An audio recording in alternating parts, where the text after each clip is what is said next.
Hi guys, it's Hannah from Trekitt and I'm here in the beautiful Hoffwoods today to talk to you about trousers versus leggings, and I'll take you through kind of the pros and cons of each. We'll compare them in a few different ways and just see what might work best for you and the situation that you're going to be going into. We were going to film this in the Hereford Service Centre today because the weather was looking horrendous, but we've had a bit of a break in the weather. So we've snuck out for a couple of hours to see if we can get this done here. So full disclosure, I didn't write this entire script myself. Instead, I recruited a bit of help. So I posted a question over on the Adventure Queens forum on Facebook, which is one of my favorite groups. I really do love them. If you're a woman in the outdoors, I really do recommend that you go and join that group. It's a really great place to just post a few questions, get a bit of feedback. It's a really friendly little group. So I was very aware that I am of a certain size and height, and what works for me might not work best for everyone else. And you hear a lot of me, like I write a lot of these scripts, so it's really great to mix up the narrative a bit and get a few different opinions. Okay guys, just before we get on with the rest of the video, if you hit that shiny subscribe button and then hit the little bell icon, you'll get a notification every time we post a video. So before we get into the belly of this video, I just wanted to clarify something. When I'm talking about trousers and leggings, I'm not talking about jeans and gym leggings. I'm talking about hiking trousers and technical outdoor leggings.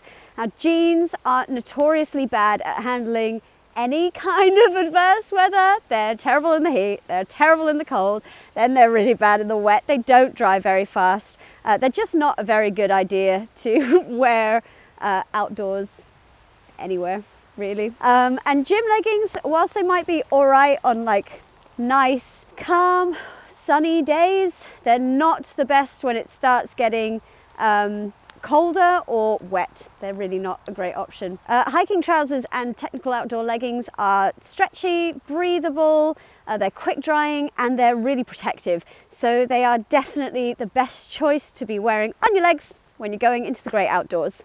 Okay, so the very first thing we will break down is the fit. Now, obviously there's quite a big difference in fit between leggings and trousers.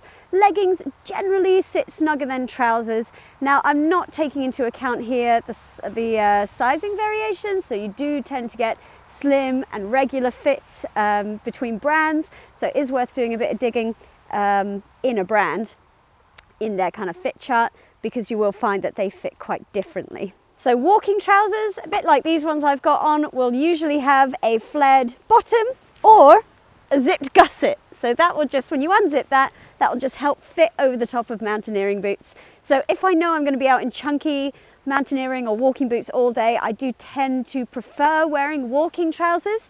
I find it's a bit more comfortable around the cuff. You can get leggings, like walking outdoor leggings that have a zipped gusset as well, a bit like the Montane Ineo Mission pants. So they are kind of leaning a bit more towards a trouser, but they have the fit of a legging. Now they have a zipped gusset at the bottom too. I do find if I'm wearing boots and I've got the gusset zipped up, that the zip can dig into my ankle a little bit. So I will prefer to wear walking boots with walking trousers. It is good to note as well that that zipped gusset does come in really handy at the end of the day if you are soaked through, because it means that the trousers are much easier to take off than leggings. I don't know if you've ever had it where you're totally soaked, you're stood in your bathroom at home and you are trying to fight to get your leggings off. Having that zip gusset does just mean that they come off much easier. So the snugger fit of leggings is very much a preference thing. When I posted the question to the forum, a lot of women came back saying that they loved the snugger fit of leggings. So it's just figuring out what works best for you, trying on a range of different styles and seeing what you prefer. Okay, so generally speaking, walking trousers will take a bit more of a beating from the elements than walking leggings.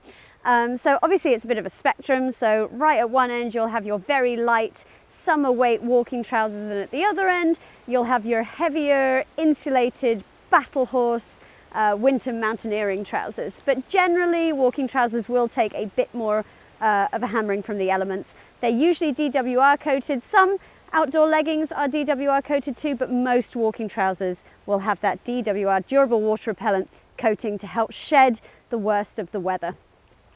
That being said, Outdoor leggings have come leaps and bounds over the last few years.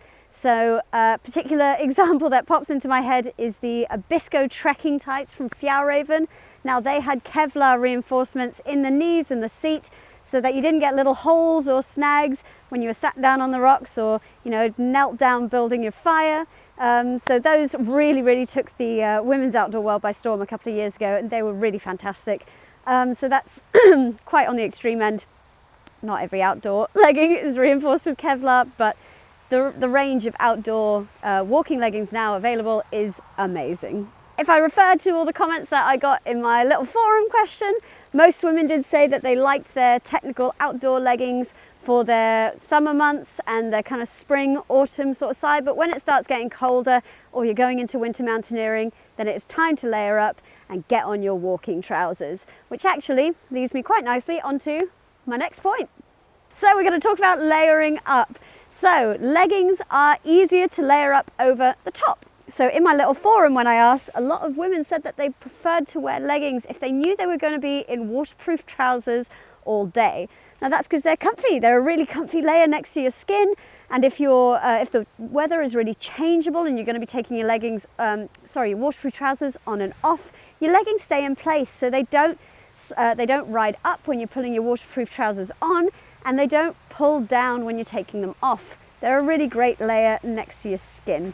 That being said, walking trousers are easy to layer up underneath. So when it's colder and you want a pair of base layers on underneath your trousers, it's much easier to get them on underneath with your walking trousers than it is under your technical leggings. Okay, let's talk about pockets. Guys, we love pockets. We love having a place to stash our jelly babies and our shiny rocks. You can get some half decent pockets on leggings, but generally walking trousers are more loaded with pockets. On the forum, when I posted my question, the women said that their pockets on their walking trousers was their favorite feature. We really do appreciate it. We love pockets. Take these for example. These are the Terra Mission pants from Montaigne, and they've got pockets, pockets, pocket, pocket, pocket. We're loaded with pockets. Generally on walking trousers as well, the pockets are deeper, they'll be zipped, and they're mesh lined. Now that mesh lining also doubles up as a bit of extra ventilation. So when it's warm and you're working really hard, you can open up your pockets. Careful not to lose your little rocks. You can open up your pockets and the warm air can vent out of your trousers. Bonus. So what happens when nature calls? Well, this may seem like an unimportant topic, but loads of women mention this in the forum comments, so it must be something that we've thought about quite a lot. But trousers are much easier to unbutton and whip off when you need to have a wee, especially when the weather's really hard. Soggy leggings are really difficult to pull down and even more difficult to pull back up again. Especially if you've got those leggings with a little draw cord in the top and you've accidentally knotted them twice and you can't get them undone and your fingers are cold and wet. I'm speaking from experience. It's a really difficult thing to do. It's much easier to unbutton your walking trousers, pull them down, whip them back up. Much simpler and just much less hassle. Okay, so after receiving a horde of comments on my original forum post, here's the conclusion I've come to. I can't give you a conclusion. You are going to have to decide what works best for you and what you need your leg wear to do.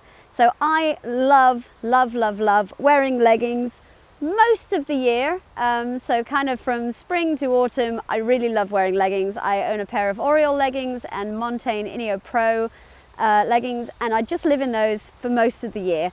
But come winter, I do love chucking on a pair of chunky winter trousers when it turns frosty. I love being all snuggly. I love the pocket space. It really does come down to what you're doing and what you need out of your leg wear. And while I have you here, don't forget to hit that little like button and subscribe. It really does help us out and we really appreciate it. Thank you very much. Otherwise, that's it from me, guys. Stay safe and I will see you soon. Bye. Sound check. Check in the sound. Sound check. Check in the sound. Okay, I'm going to start that again because I was interrupted by my throat. Okay, so generally speaking, I just got dripped on right in the middle of my head again. Why is that the spot everyone wants?